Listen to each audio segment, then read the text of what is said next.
그래서 키움은 한국 야구계의 2단아로도 불립니다. 긍정적인 면을 보자면 메이저리거를 5명이나 배출한 메이저리거 사관학교지요. 일단 선수 보는 눈이 매우 탁월하다. 드래프트나 트레이드로 영입한 선수를 단기간 내 리그 최고의 선수로 육성해내는 지도력이 뛰어나다. 그리고 유망주를 발견하면 기존 베테랑을 대신 출전 기회를 주는 과감함도 갖춘 팀이지요. 보통 구단은 이런 결단을 못 내려요. 그러나 다른 한편으로는 KBO의 당근이 아니냐, 이런 비아냥도 존재합니다. 선수가 필요하면 눈을 들어 고척동을 보라는 말이 있을 정도죠. 안녕하십니까, V13 최강기아 타이거즈 유튜버 놀고싶다입니다. 감기 때문에 목이 너무 아프네요. 쉽게 회복이 되지 않아 어쩔 수 없이 AI 목소리를 빌어 영상을 만들어 봅니다. 간혹 어색하게 들릴 수 있는데 많은 양해 구하겠습니다.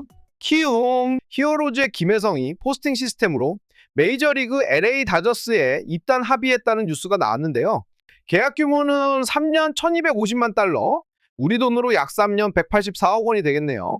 2014년 넥센 시절 강정호가 KBO 최초로 포스팅 시스템을 통해 피츠버그에 입단했고, 그 다음에 박병호가 미네소타 트윈스에 역시 포스팅 진출했지요. 이후 2020년에 김하성, 그리고 2022 시즌이 끝나고 이정우가 샌프란시스코 자이언츠에 포스팅 진출, 김혜성은 히어로즈 소속으로 5번째 포스팅으로 메이저리그 진출 사례가 됐습니다. 이미 다저스에는 출중한 내야 자원이 질비하기 때문에 당장 김혜성이 주전으로 뛸 가능성은 낮은 게 사실이지요. 그러나 내야 백업 혹은 대주자 롤은 충분히 수행할 수 있는 선수고, 많은 분들의 지적처럼 더 풍부한 출전 기회를 위해서는 외야 수비도 인정받아 전천후 유틸리티 자원으로 입지를 넓혀야겠지요. 타격 생산성, 특히 파워툴이 약하다는 지적이 많은데 강점인 컨택 능력을 극한으로 끌어올리고 빅볼 성향인 메이저리거들 틈 사이에서 단타나 번트 등 작전 수행 능력을 중심으로 활약한다면 꾸준한 챔피언 컨텐더 다저스에게는 꼭 필요한 선수가 되지 않을까 생각합니다. 이제 막 메이저리그 진출 첫 계단을 오르는 선수를 두고 얘는 통하니 안 통하니 이런 예상보다는 선수의 위대한 도전을 응원하는 게 더 필요하지 않을까 생각하고요. 김혜성의 메이저리그 도전, 야구팬의 한 사람으로서 두 팔 들고 환영하고요. 말이 나온 김에 오늘은 KBO 리그에서 가장 이색적인 팀 키움 히어로즈에 대한 이야기를 조금 더 해보겠습니다. 키움은 KBO에서 가장 독특한 팀이지요.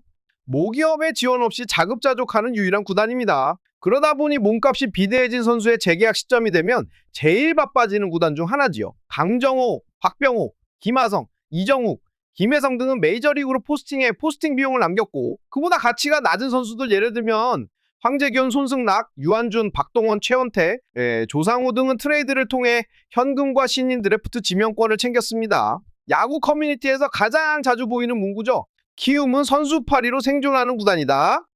그래서 키움은 한국 야구계의 2단아로도 불립니다.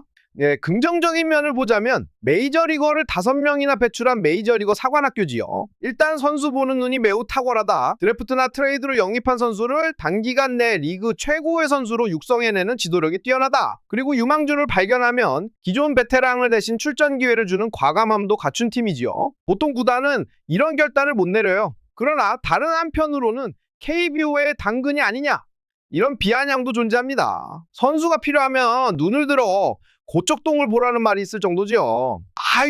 먼 이야기까지 할 필요는 없고요. 근래만 보더라도 22 시즌 FA 계약이 임박한 박동원을 기아 타이거즈로 보내며 내야 유틸리티 자원 김태진과 2023 시즌 2라운드 지명권 현금 10억을 받아왔고요. 23 시즌은 역시 FA 계약이 다가온 선발 투수 최원태를 LG 트윈스로 보내며 외야 유망주 이주영과 김동규, 그리고 2024년 신인 드래프트 1라운드 지명권을 맞바꿨지요. 24 시즌에도 내야수 김희집을 NC 다이노스로 보내면서 25 시즌 1라운드 픽, 3라운드 픽을 받았습니다. 그리고 이번 스토브리그에서 마침내 조상우를 기아 타이거즈로 보내며 26 드래프트 1라운드 4라운드 픽과 현금 10억을 받았지요. 애초에 프로야구 구단에게 선수란 자산, 영어로는 에셋으로 표현하기 때문에 구단이 선수를 사고 파는 것은 전혀 이상할 것이 없다. 그러나 이런 사전적 표현을 떠나 실제로 KBO 리그 내 키움의 위치는 때로는 불안해 보이지요.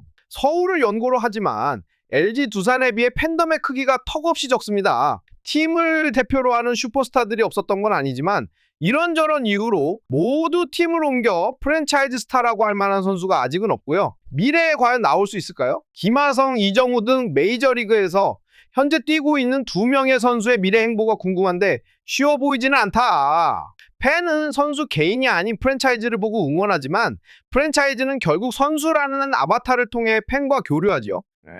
그런데 팀의 대표적인 소통 채널이 너무 자주 바뀌니까 팬 입장에서는 불안한 겁니다. 메이저리그에서도 이런 팀이 아예 없는 건 아니에요.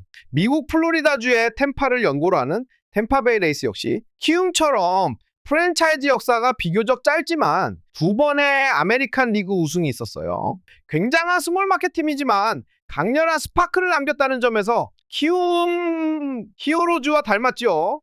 팜에 있는 젊은 유망주들에게 적극적인 기회로 빠르게 메이저리그로 승격시키는 모험을 즐겨하고 또 그렇게 성장한 선수에게 거대 계약을 안겨줄 수 없을 때는 빠르게 처분해 쏠쏠한 유산을 챙기는데도 주저함이 없습니다. 템파 팬들도 이런 구단의 한계와 그에 따른 모험을 이해하지만 한편으로는 우리 팀도 같은 지구의 보스턴 레드삭스나 뉴욕 양키스처럼 화려한 슈퍼스타를 갖고 싶다는 아쉬움을 토로하기도 하지요.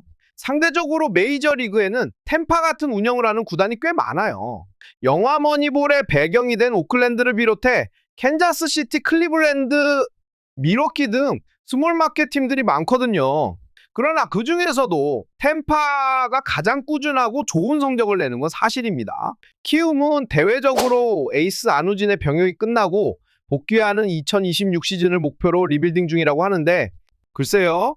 마운드는 안우진을 비롯해 25시즌 1라운더 정현우와 김윤아 등 재능 있는 선수가 다수 보이나 솔직히 야수 쪽을 보면 뚜렷한 미래가 안 보이거든요. 송성문이 24시즌 드디어 유의미한 브레이크아웃 시즌을 보냈지만 이주영은 아직 유망주 꼬리표가 달려있는 상황이고 그 외의 자리는 푸이그와 카디네스 2명의 외국인 선수를 쓰지 않으면 도저히 KBO 1군 로스터라고 보기 힘들 정도로 횡한 게 사실이거든요. 이정우, 김혜성 등을 메이저리그로 포스팅한 건 키움이 한국 야구사에 크게 공헌한 박수 받을 일이라고 생각합니다. 그리고 FA가 임박한 선수를 타팀으로 트레이드하는 것 역시 개인적으로 키움의 생존 방식이기 때문에 저는 크게 부정적인 생각은 없어요. 그러나 이렇게 긍정적으로 생각할 수 있는 것도 제가 키움 팬이 아니기 때문일 수도 있습니다. 실제로 키움 팬들이 히어로즈 구단을 어떻게 생각하는지 궁금하기도 하고요. 막연한 걱정이 있는 것도 사실입니다.